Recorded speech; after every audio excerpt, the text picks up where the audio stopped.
This is a story of how I grew a successful batch of radishes from seeds to loads of seedlings to a blossoming harvest that I'm pretty impressed with, as this is my first time ever harvesting my own vegetables. And so there were two separate bunches of radishes actually, as I divided the seed packets into two different pots, and for some reason the two bunches developed at different speeds.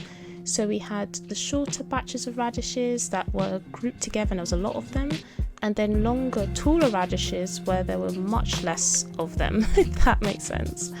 Over time though, the radishes began to droop and the leaves were quite floppy, and there started to be a browning at the ends of the leaves. I wasn't sure if this was a rot or an insect had attacked the radishes, but I was quite concerned by this. The flopping of the taller radishes was of big concern to me, as I didn't want them to fall over.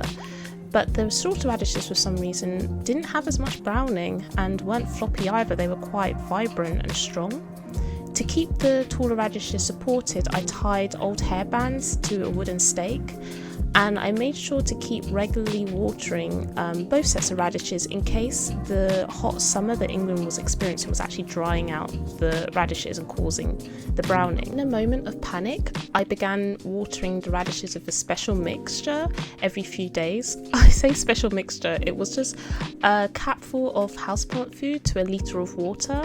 And because I'd been watching different gardening YouTube videos and Googling, I just couldn't work out why the browning was taking place on the leaves and why the taller radishes were drooping so much. And so I created this mix to stimulate growth and support the radishes.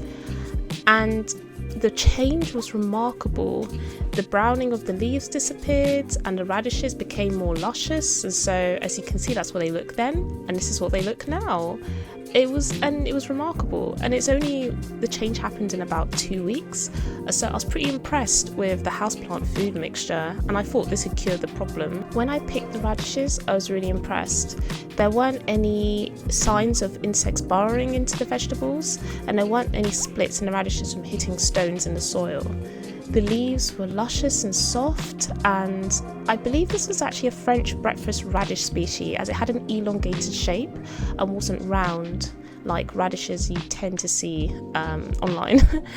But not all of the radishes developed well. I salvaged 6 to 7 well-developed vegetables, but the rest of the batch didn't develop so well and were quite withered and dry.